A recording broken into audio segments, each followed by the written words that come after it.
Wow, look at this, 1921 Mercer Raceabout. In the same family since 1937.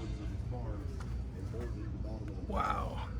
My grandmother, because they were having troubles when he left, from being able to scrap it for the war effort.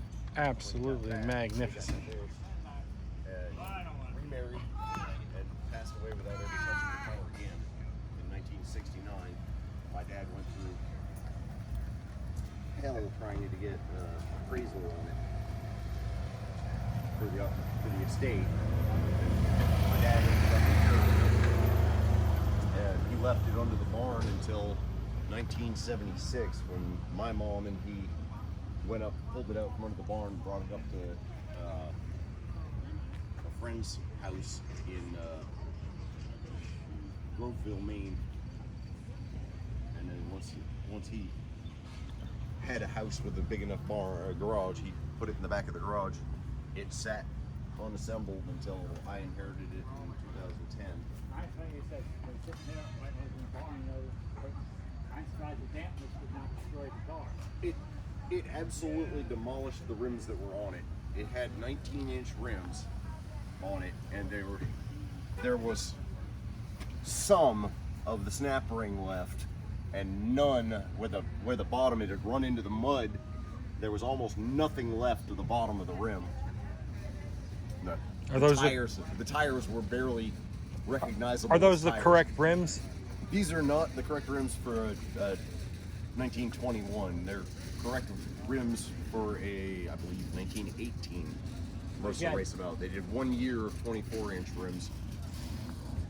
Now the yellow one that shows up in the show, what year is that one, the Mercer? There are so many yellow ones.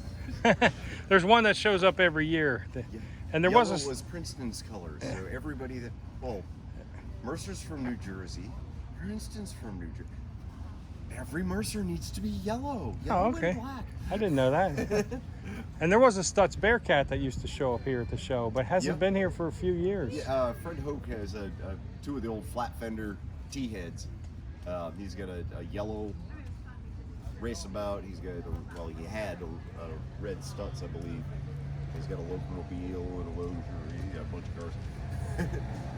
But those T-heads are usually him and Corky Poker. Are you still looking to try to find the right wheels for the car? There's an outfit in Wales, England that reproduces the 23s. I'm going to buy a set of reproductions because I don't trust 102-year-old spokes for the highway. Right, I don't blame you. I'll drive it around the parking lot, but I keep a close eye on my spokes every time I park the car. I've actually got, the last drive we did, I've got one spoke that the nut cracked. Got it. It's not too incredibly dangerous because spoke rims, the car hangs from the rim. The spokes don't support the car from beneath. Right, it hangs. From I got you. Yeah. Of course, I have a 36 Ford slant back 2-door. It doesn't have the story behind it this car has. But the first this month, I had that car 58 years. Wow. Nice. Bought it when I was 19 years old. Good deal.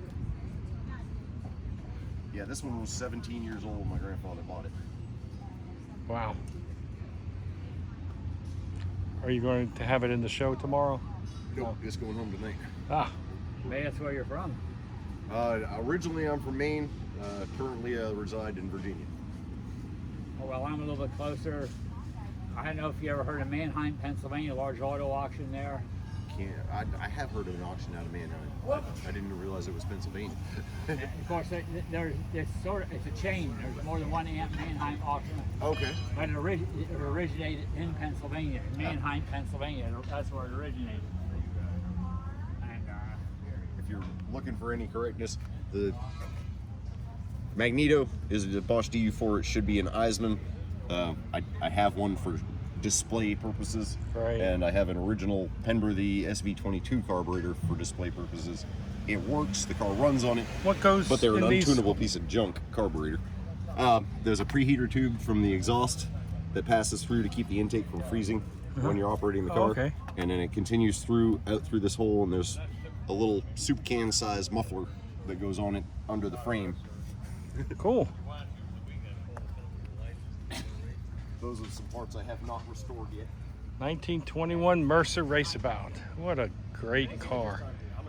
I have never seen another one.